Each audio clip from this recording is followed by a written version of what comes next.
Assalamualaikum warahmatullahi wabarakatuh.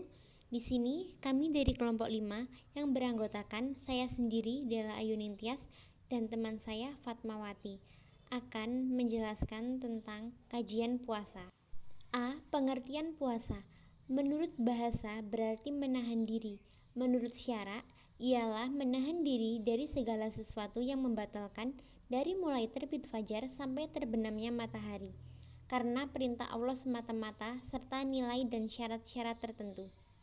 Menurut istilah, puasa adalah menahan diri dari hal-hal yang membatalkan puasa, disertai niat oleh orang yang berpuasa sejak terbitnya fajar sampai terbenamnya matahari. B. Puasa wajib atau puasa Ramadan. Puasa wajib adalah puasa yang bila dilaksanakan mendapat pahala dan jika ditinggalkan mendapat dosa. Contoh, puasa Ramadan, puasa kifarat, dan puasa nazar. C. Syarat dan rukun puasa. Syarat wajib puasa adalah orang Islam, balik, berakal atau tidak gila, kuat puasa, mengetahui masuknya bulan Ramadan. Syarat sah puasa ialah Islam, mumayyiz, suci dari haid dan nifas, dan tidak ada hal yang membatalkannya. Rukun puasa adalah niat, hendaknya dilakukan malam hari, dan menahan diri dari hal-hal yang membatalkan puasa. D. Kesunahan dalam berpuasa. Sunah-sunah puasa meliputi 1. Menyegerakan berbuka puasa. 2. Berbuka dengan yang manis-manis, misalnya kurma, anggur, serta minum air putih. 3. Berdoa pada waktu berbuka puasa. 4. Makan sahur. 5. Mengakhiri makan sahur. 6. Memberi makan kepada orang yang berpuasa. 7. Memperbanyak sedekah jariah. 8. Memperbanyak membaca Al-Quran dan memahami artinya. Baik, poin selanjutnya adalah hal-hal yang membatalkan puasa. Berikut 9 hal utama yang membatalkan puasa. 1. Masuknya sesuatu ke dalam lubang tubuh secara sengaja. Tak hanya mulut, memasukkan benda-benda tertentu ke dalam lubang tubuh yang berpangkal pada organ bagian dalam atau jauh secara sengaja juga dapat membatalkan puasa, seperti mulut, telinga, hidung, dan hidung dengan batas awal masing-masing. 2. Memasukkan benda ke dalam salah satu jalan. Yang dimaksud jalan dalam hal ini adalah kemaluan dan dubur. Jika benda yang masuk ke dalam salah satu lubang itu, maka akan membatalkan puasa. 3. Muntah secara disengaja. Dalam hal ini, muntah secara disengaja bisa dimaknai seperti memasukkan sesuatu ke dalam tenggorokan hingga muntah. Jika tidak disengaja, maka puasa tetap sah. 4. Berhubungan seks secara sengaja. Berhubungan badan pada siang hari pada bulan Ramadan akan membatalkan puasa. Selain berkewajiban mengganti puasa, ada juga denda atau kafarat yang harus dibayarkan. Denda tersebut berupa memerdekakan hamba sahaya perempuan. 5. Keluar mani.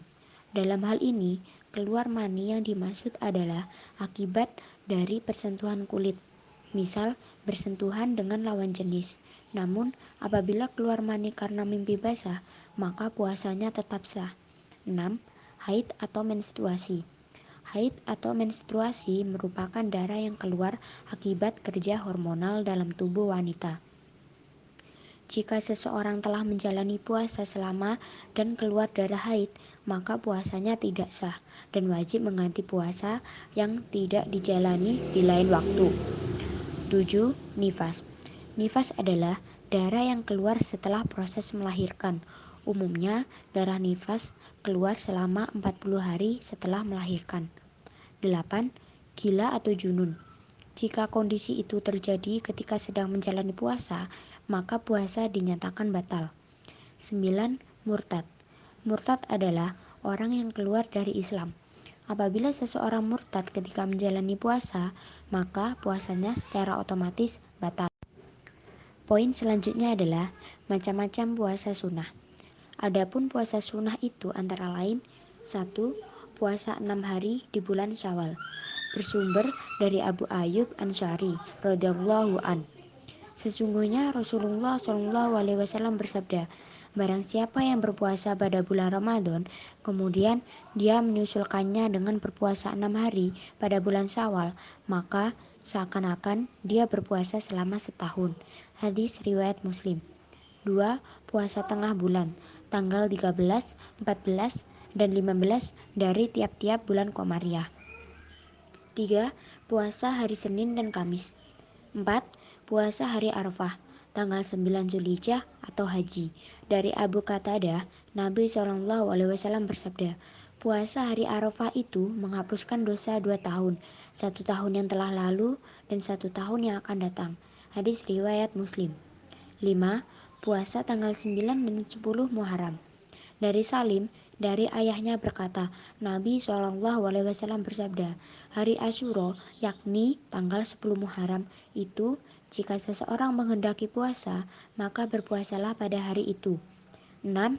Puasa Nabi Daud, 1 hari berpuasa dan 1 hari boleh berbuka. Mengenai masalah puasa Daud ini, apabila selang hari puasa tersebut masuk pada hari Jumat, hal ini dibolehkan. 7. Puasa bulan Rajab, Syakban, dan pada bulan-bulan suci. Dari Aisyah radhiyallahu anha berkata, Rasulullah SAW berpuasa sehingga kami mengatakan beliau tidak berbuka, dan beliau berbuka sehingga kami mengatakan beliau tidak berpuasa. Saya tidaklah melihat Rasulullah SAW menyempurnakan puasa sebulan kecuali Ramadan. Dan saya tidak melihat beliau berpuasa lebih banyak daripada puasa di bulan Syakban. Hadis riwayat Bukhari dan Muslim. Poin selanjutnya adalah hari-hari di mana haram berpuasa. 1. Puasa Hari Raya Idul Fitri. Hari Raya Idul Fitri adalah hari kemenangan untuk seluruh umat Islam di dunia yang dimana sudah selama 1 bulan penuh menjalankan puasa Ramadan. Puasa yang dilaksanakan pada hari raya Idul Fitri ini merupakan puasa yang haram hukumnya, meskipun tidak ada yang bisa dimakan. Akan tetapi, tetap tidak diperbolehkan berniat untuk puasa. 2. Puasa Hari Raya Idul Adha. Pada tanggal 10 Zulhijjah adalah hari raya untuk semua umat muslim, dan pada saat tersebut juga umat muslim disunahkan untuk menyembelih hewan kurban serta menyantapnya, sehingga sangat diharamkan untuk berpuasa pada hari raya Idul Adha. 3. Puasa hari Tasyrik. Larangan puasa lainnya adalah pada hari Tasyrik yang jatuh dalam 3 hari berturut-turut sesudah hari raya Idul Adha, yakni tanggal 11, 12, dan 13 Zulhijjah. 4. Puasa hari Jumat. Umat Islam memiliki pandangan jika hari Jumat adalah hari libur untuk umat muslim, sehingga agama juga melarang kita untuk melakukan puasa di hari Jumat tersebut dengan khusus. Puasa pada hari Jumat diperbolehkan jika ingin menunaikan puasa wajib, mengqadha puasa wajib, membayar kafaroh atau tebusan. 5. Puasa hari Sabtu. Selain hari Jumat, hari Sabtu juga menjadi hari larangan puasa, sebab ini merupakan rutinitas orang Yahudi. Rasulullah SAW juga melarang kita untuk melaksanakan puasa pada hari Sabtu, kecuali jika sedang melaksanakan puasa wajib seperti puasa bulan Ramadan. 6. Puasa sepanjang masa. Tidak ada anjuran atau saran bagi umat muslim dalam melakukan puasa sepanjang tahun. Akan tetapi, sebagai solusi, maka kita diperbolehkan untuk melakukan puasa Daud, yaitu sehari puasa, sehari berbuka, dan begitupun seterusnya. Ini merupakan rukhsah atau keringanan terakhir yang ingin melakukan puasa. 7. Puasa wanita saat haid atau nifas. Wanita yang sedang berada dalam masa haid atau nifas juga sangat dilarang untuk berpuasa. Bahkan hukum dari wanita yang menjalankan puasa pada saat haid atau nifas adalah berdosa. Akan tetapi, wanita yang mengalami haid atau nifas juga harus mengganti puasa pada hari yang lainnya. 8. Puasa sunnah wanita tanpa izin suami. Sebelum menunaikan puasa sunnah, seorang wanita yang sudah menjadi istri haruslah mendapatkan izin dari suami terlebih dahulu. Ini disebabkan karena hak suami sangat wajib untuk dilakukan dan merupakan fardu untuk istri.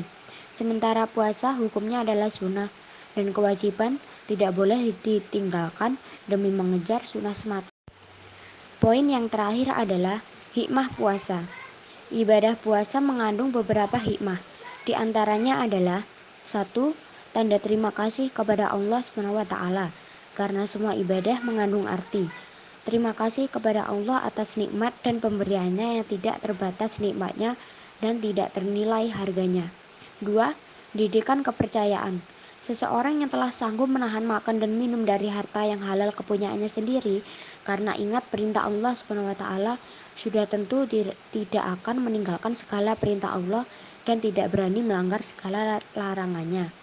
3. Didikan perasaan. Belas kasihan terhadap fakir miskin karena seseorang yang telah merasa sakit dan pedihnya perut kelaparan. Hal itu akan mendapat pengukuran kesedihan dan kesusahan orang yang sepanjang masa merasakan perut yang kelaparan karena ketiadaan. Dengan demikian akan timbul perasaan belas kasihan dan suka menolong fakir miskin. Yang terakhir adalah puasa dapat mengontrol manusia dari perbudakan hawa nafsu yang berlebihan.